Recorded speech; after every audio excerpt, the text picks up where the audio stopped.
Exam షెడ్యూల్కి సంబంధించి గత 2 రోజుల కిందట వెబ్ నోట్ కూడా టీజీపీఎస్సీ విడుదల చేసింది. దీనికి సంబంధించి నిరుద్యోగులు ఏమనుకుంటున్నారు, వాళ్ళ రియాక్షన్ ఏంటి చూద్దాం. బ్రదర్, వెబ్ నోట్ రిలీజ్ చేసింది, ఎట్లా ఇప్పటికే చాలా కన్ఫ్యూజన్ ఉంది, దానిపై మీ కామెంట్ ఏంటి? కన్ఫ్యూజన్ అయితే చాలా భయంకరమైన కన్ఫ్యూజన్. అందరూ కూడా మమ్మల్ని ఎందుకు అడుగుతున్నారు ఏంటంటే ఫస్ట్ నుంచి గ్రూప్ 1 1:100 గురించి అడుగుతున్నాం కాబట్టి, మొన్న కూడా ఒక కేసు పడ్డది కాబట్టి ఏంటంటే జొన్నలగడ్డ సుధీర్ సార్ వాదించినాక ఆయన సెప్టెంబరు 15-16కు అడిగితే పోస్ట్పోను జడ్జి గారిని లేదు ఖచ్చితంగా ఇది ఎగ్జామ్కు తొందరగా క్లారిటీ ఇవ్వాలని చెప్పేసి ఈ ఆగస్టు 30కి అడిగిండు. ఈ ఆగస్టు 30కి ఒకటి హియరింగ్ ఉంది కాబట్టి అందరికి అసలు ఏం జరుగుద్ది, ఆయన లేవనెత్తినటువంటి అంశాలు, ఆయన రాసినటువంటి డ్రాఫ్టింగ్లో ఆయన ప్రేయర్ కూడా చాలా పకడ్బందీగా ఉంది. కాబట్టి నిరుద్యోగులందరూ చాలా గ్రూప్ 1 రాసేటటువంటి అభ్యర్థులు అయోమయంగా ఉన్నారు. దానికన్నా ముఖ్యంగా అతి ముఖ్యంగా రేవంత్ రెడ్డి గారు మాట్లాడినటువంటిది సంబంధించి కూడా రేవంత్ రెడ్డి అసెంబ్లీలో ప్రకటన చేశారు, ఇదంతా మేము అమలు చేస్తాము తొందరలోనే అని చెప్పేసి. దానికి సంబంధించి ఒకవేళ వర్గీకరణ జరిగితే ఈ నోటిఫికేషన్ పరిస్థితి ఏంటి అసలు? అదే ఇప్పుడు అందరూ సందిగ్ధంలో ఉన్నటువంటిది ఏంటంటే, మేము విఠలన్నను కూడా అడిగినాం ఈ నన్నంక, అది కూడా మీ టీవీలో కూడా వచ్చింది. మేము కూడా ఈ జిఏడి జనరల్ అడ్మినిస్ట్రేషన్ సర్వీసెస్ వాళ్ళను రిటైర్డ్ అయిన ఆఫీసర్లను కూడా అడిగినాం. అడిగితే వాళ్ళు ఏం చెప్తున్నారంటే, ప్రభుత్వము అనేటటువంటిది రూల్స్ రెగ్యులేషన్స్ ఫ్రేమ్ చేసేటటువంటిది, తనకు కావాల్సినటువంటి అభ్యర్థులకు వాళ్ళు ఉద్యోగం చేయించుకునేటటువంటి వాళ్ళు ఎన్ని క్వాలిఫికేషన్స్తో ఉండాలి, వాళ్ళ వయసు ఏంది, వాళ్ళ విద్యా అర్హతలు ఏముండాలనేటువంటిది మేము నిర్ణయించుకొని ఒక రిక్రూట్మెంట్ ఏజెన్సీకి ఇస్తాము. అది దాని పోస్టులకు తగ్గట్టు. టీచర్స్ అయితేనేమో అది డిస్ట్రిక్ట్ రిక్రూట్మెంట్ బోర్డుకి ఇస్తాం, డిస్ట్రిక్ట్ సెలక్షన్ కమిటీ. అదే గ్రూప్ 1 గ్రూప్ 2 అయితే పబ్లిక్ సర్వీస్ కమిషన్కి ఇస్తాం. అదే పోలీసులు అయితేనే పోలీస్ రిక్రూట్మెంట్ బోర్డుకి ఇస్తాం. అట్లా ఇస్తాం. కాబట్టి ఇప్పుడు వర్గీకరణ అనేటటువంటిది చేస్తే ఈ ప్రభుత్వం వాళ్ళు నోటిఫికేషన్ ఏదైతే ఇచ్చారో ఆ నోటిఫికేషన్ను విత్డ్రా చేసుకోవాలి. వాళ్ళు పెట్టినటువంటి రూల్స్ ఎమ్మటే స్టేట్ సబార్డినేట్ సర్వీస్ రూల్స్ మార్చుకొని అలా ఎస్సీ అనే ఉన్న కాడ ఎస్సీ మాదిగక మాల ఉపకులానిక మాదిగ ఉపకులానిక వీళ్ళు పోయినసారి ఏబిసిడి పెట్టిర్రు, వీళ్ళు ఏబిసిఈ పెడతారా, ఏబీనే పెడతారా, ఏబీసీ పెడతారా, ఎన్ని వర్గాలు చేస్తారా అనేటటువంటిది కూడా లేదు వర్గీకరణ. కాబట్టి అట్లా చేసినప్పుడు ఖచ్చితంగా నోటిఫికేషన్ క్యాన్సిల్ అవుతుంది అని చెప్పారు. ఇప్పుడు ఉన్నటువంటి వాళ్ళు ఏంది, రేవంత్ రెడ్డి గారు ఆవేశపడి ఒకటేసారి అన్నాడు, ఇప్పుడున్న వర్గీకరణ ఎమ్మటే మేము తీసుకొని వస్తాము, ఈ నోటిఫికేషన్లకే తీసుకొస్తాం, తక్షణం ఆర్డినెన్స్ తీసుకొచ్చని చెప్పింది ఈయన.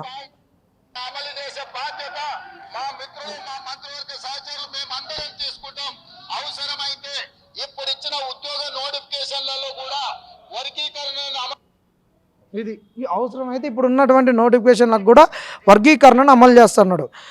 అది అసెంబ్లీలో మాట్లాడింది, అదొక లీగల్ డాక్యుమెంట్, దానికి ఖచ్చితంగా ఒక చట్టబద్ధత ఉంటుంది. కాబట్టి ఇప్పుడు అందరికీ ఏంది, మరి ఇప్పుడు రేపు సెప్టెంబర్లో కూడా ఒక నోటిఫికేషన్ రాబోతున్నది. అసలు ఈ గ్రూప్ 1 మీద సందిగ్ధత అవుతుందా కాదా, మరి ఈయన ఇప్పుడే అన్నాడు 563 పోస్టులకు వచ్చింది నోటిఫికేషన్ 12 సంవత్సరాల తర్వాత. మందకృష్ణ గారేమో నాకు వర్గీకరణ అయిపోయినాక నేను వీటి గురించి మాట్లాడుతున్నారు. మందకృష్ణ గారు కూడా ఏమంటున్నాడు, ఈ నా జాతికి ఇన్ని పోస్టులు ఉన్నాయి మళ్ళీ రాదు, ఖచ్చితంగా వర్గీకరణనే కావాల్సిందే, ఈ గ్రూప్ 1లోనే కావాల్సిందే, నా జాతి బిడ్డలు ఐఏఎస్ ఐపీఎస్లు కావద్దా, ఖచ్చితంగా కావాలి.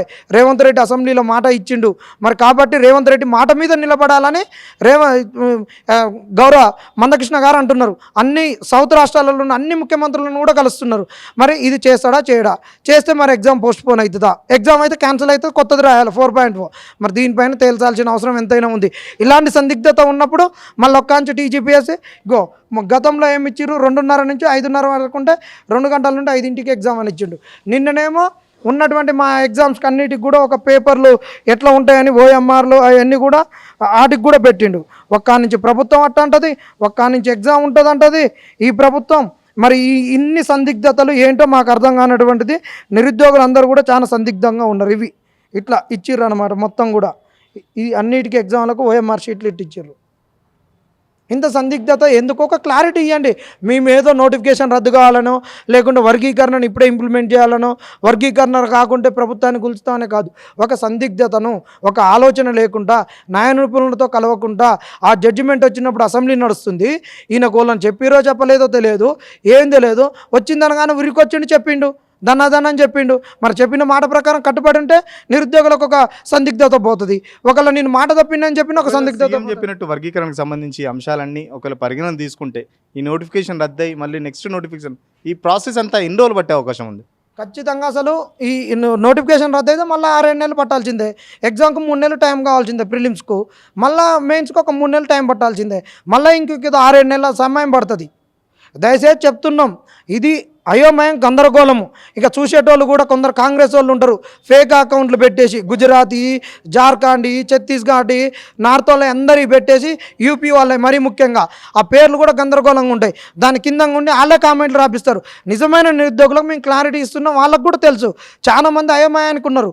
మరి ఇప్పుడు గ్రూప్ 1 తిట్టపోతే మరి గ్రూప్ 2, గ్రూప్ 3 ఏంది పరిస్థితి? మరి గ్రూప్ 2, గ్రూప్ 3 అనేది నవంబర్, డిసెంబర్లో ఉన్నాయి. మరి ఒకవేళ నువ్వు కూడా మాట తప్పి మందకృష్ణ కాళ్ళు పట్టుకొని నేను ఇప్పుడు చేయలేకపోతున్నా, నన్ను క్షమించండి, మాదిగ జాతి బిడ్డలు మీకు ఎమ్మెల్యే టికెట్లు ఇవ్వలేకపోయినా, ఎమ్మెల్యేలు అంటే కొన్ని అటు ఇటు ఒకటి తక్కువ ఎక్కువ మాలలకి వీళ్ళకి ఇచ్చారు, కానీ ఎంపీని అయితే మాదిగలకు ఒకటి కూడా ఇవ్వలేదు కదా.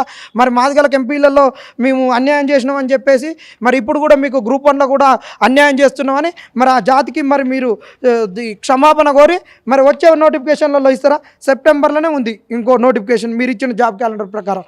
మరి అక్టోబర్లో ఇంకొక గ్రూప్ 1 ఉంది. అక్టోబర్, ఇది సెప్టెంబరు, నెక్స్ట్ అక్టోబర్లో గ్రూప్ 1 ఉంది. మరి ఈ గ్రూప్ 1 గురించి, ఈ సెప్టెంబర్లో వచ్చేటటువంటి వాటి గురించి వరుసగా ఉన్నాయి కదా ఈ నోటిఫికేషన్లన్నీ. ఈ నోటిఫికేషన్లకు ఇస్తావా ఇవ్వవా? వర్గీకరణ ఇస్తుంటే మరి ఈ నోటిఫికేషన్లకు మరి ఎంత సమయం పడుతుంది అని చెప్పాలి. మరి నెక్స్ట్ నోటిఫికేషన్ టైం ఉంది, ఓకే, అది ఫస్ట్ తర్వాత. కానీ ఇప్పుడున్న ప్రస్తుతానికి దీంట్లో ఇంప్లిమెంట్ చేస్తారా చేయరనేది క్లారిటీ ఎందుకు ఇవ్వలేకపోతుంది గవర్నమెంట్ పక్క వర్గీకరణ చేస్తామని చెప్తుంది, మరో పక్క టీజీపీఎస్సీ ఆ ప్రాసెస్ అంతా కంప్లీట్ చేస్తుంది. నిరుద్యోగులు ఏమనుకుంటుంది దీనికి సంబంధించి? అంటే రేవంత్ రెడ్డి గారు ఒక మాట తూలడం జరిగింది అసెంబ్లీలో. ఎట్లాంటి ఎస్సీ వర్గీకరణ జరిగిన తర్వాత మాత్రమే మేము మిగతా ఉన్న కాంపిటేటివ్ ఎగ్జామ్కి ఇది చేస్తామని. కాబట్టి ఆ మాటను పట్టుకుని పిల్లలందరూ అయోమయంలో వెళ్ళిపోయారు. మళ్ళీ ఈ ప్రాసెస్ అంతా జరిగితే మళ్ళీ 1 year టైం పడుతుంది, ప్రాసెస్ అవుతుంది అని చెప్పి వాళ్ళ సందిగ్ధం వల్ల. కాబట్టి గవర్నమెంట్ ఒక క్లారిటీ ఇస్తే బాగుంటుంది. దీని నుంచి టీజీపీఎస్ నుంచి మాకు రోజు ఒక మెసేజ్, మేము ఏదైనా చేద్దాం అనుకుంటే వాళ్ళకి రోజు ఒక మెసేజ్ పెడతారు మాకు, ఇగో ఇది చేస్తున్నాం. మీరు కాదండి, గవర్నమెంట్ ఆల్రెడీ మాట ఇచ్చింది అసెంబ్లీలో వాళ్ళు మాట ఇచ్చారు మాకు, ఏమైనా వర్గీకరణ మీద ఒక మాట ఇచ్చారు. కాబట్టి దాన్ని చూసిన పిల్లలందరూ ఇది కాదేమో, ఇప్పుడు ఇదంతా టైం బట్టి ప్రాసెస్ ఉందని చెప్పేసి వాళ్ళ సందిగ్ధంలో గందరగోళంలో ఉన్నారు. ఒకవేళ పోస్ట్పోన్ అంటే వర్గీకరణ జరిగి నోటిఫికేషన్ రద్దు అంటే అది మీకు సంబంధితమైన అంటే అది మీకు సమ్మతమేనా, లేకపోతే మీకు ఎగ్జామ్ ఇప్పుడే పెట్టాలని ఉందా? మీకు ఇప్పుడు ఎవరైనా ఎగ్జామ్ రద్దు కావాలని కోరుకోరు. వాళ్ళు నిజంగా న్యాయంగా ఎగ్జామ్ పెడితే మేము రాష్ట్రం రెడీగానే ఉన్నాం కదా. దాంట్లో పోస్ట్పోన్ అడగట్లేం కదా. లొసుగులు ఉన్నాయి, దాంట్లో చాలా లొసుగులు ఉన్నాయి. కాబట్టి దాన్ని న్యాయం చేయని అడుగుతున్నాము.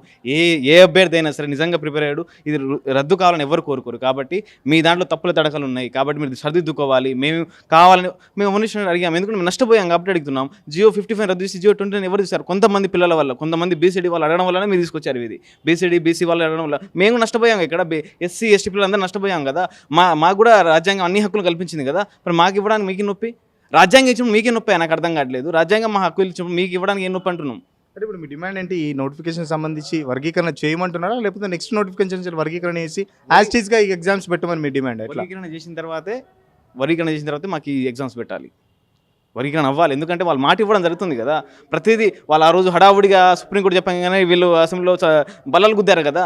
మేము కూడా దీనికి కట్టుబడి ఉన్నాం అని చెప్పారు కదా. ఆ మాట కూడా నిలబడమంటున్నాం. మేమేమి మా దగ్గర నుంచో మేము పిల్లల నుంచి అడగలేదు, మీరే చెప్పారు కాబట్టి మేము అడుగుతున్నాం, చేయండి. కొంతమంది కోసం వర్గీకరణ జరిగితే మళ్ళీ నోటిఫికేషన్ రద్దు చేస్తే చాలా మంది పిల్లల్ని కూడా ఇబ్బంది పెట్టే వాళ్ళు అవుతారు కదా. మరి దానికి సంబంధించి వాళ్ళు ముందు ఆలోచించుకోవాలి కదా. అసెంబ్లీలో మాట్లాడే ముందు ఆలోచించుకోవాలి కదా. ఇప్పుడు అందరినీ గందరగోళంలో పడేస్తారు కదా. వీళ్ళు చెప్పడం వల్లనే కదా వాళ్ళు అయోమయానికి గురయ్యారు. కాబట్టి ఏదైనా మాట్లాడేటప్పుడు ఇది వాస్తవానికి ఇది అవుతుందా కాదా అని మాట్లాడి చెప్తే బాగుంటుంది. ముఖ్యమంత్రి ఆల్రెడీ అసెంబ్లీలో మాట ఇచ్చాడు వర్గీకరణ చేస్తామని చెప్పేసి. సో దానికి సంబంధించి ఈ నోటిఫికేషన్లోనే వర్గీకరణకు సంబంధించి అమలు పరచాలని చెప్పేసి ఇక్కడైతే నిరుద్యోగ యువత కోరుకుంటుంది.